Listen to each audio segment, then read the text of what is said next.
ហាពិតក្នុងមួយជីវិតប្រហែលជាមានតែម្ដងការចាំចងឲ្យបេះដូងរងការឈឺចា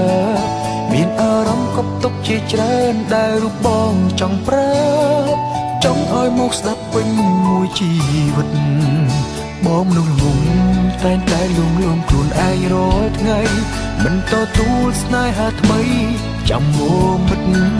មនុស្សពីរនាក់បែកគ្នាហើយមិនដេចឡើយមិនព្រមអស់ចិត្តស្រមកស្នេហ៍អតីតសួរថាពេលកន្លងអូនធ្លាប់នឹកបងម្ដងណាទេចំណែកបងគឺនឹកមាសមេគ្រប់វេលាខំជាយាមប្រាប់ខ្លួនឯងថាពួកយើងបែកគ្នាតែបញ្ជាគូក្បាលមិនមករូបបែកគ្នាអាចមានវេលាជួបវិញទេបើបេះដូងគឺនៅតែស្នេហ៍ភ្លេចមិនម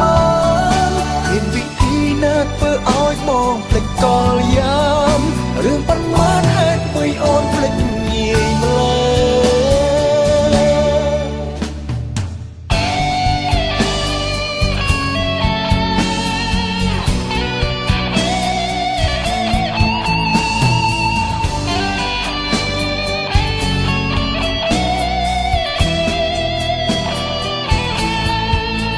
ស្នេហាពិតក្នុងមួយជីវិតប្រហែលជាមានតែម្ដងការចាំចងឲ្យបេះដូងរងការឈឺចា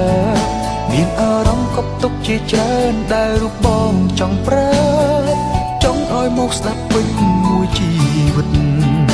បងមនុស្សល្ងងតែងតែលួងលោមខ្លួនឯងរាល់ថ្ងៃមិនទទួលស្នេហាថ្មីចាំមកមិត្ត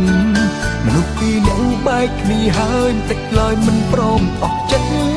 ស្រមកស្នេហ៍អតីតសួរថាពេលកន្លងអូនធ្លាប់នឹកបងម្ដងណាទេចំណែកបងគឺនឹកមាសមេគ្រប់វេលាខំជាយាមប្រាប់ខ្លួនឯងថាពួកយើងបែកគ្នាតែបញ្ជាគូក្បាលមិនមករូបបែកគ្នាអាចមានវេលាជួបវិញទេបើបេះដូងគឺនៅតែស្នេហ៍ភ្លេចមិនមកមានវិធីណាធ្វើឲ្យបងភ្លេចកលយាមរឿងប៉ុន្មានហេតុអ្វីអូនភ្លេចងាយម្ល៉េះពេលកន្លងអូនធ្លាប់នឹកបងម្ដងណាទេចំណែកបងគឺនឹកមាសមេគ្រប់វេលាខំជាយាមប្រាប់ខ្លួនឯងថាពួកយើងបែកគ្នាតែបញ្ជាគូក្បាលមិនមករូបបែកគ្នាអាចមានវេលាជួបវិញទេបើបេះដូងគឺនៅតែស្នេហ៍ភ្លេចមិនម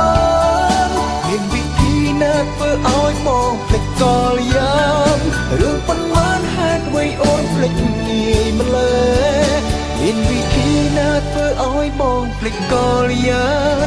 រឿងប៉ុន្មានហេតុអ្វីអូនភ្លេចងាយម្ល៉េះ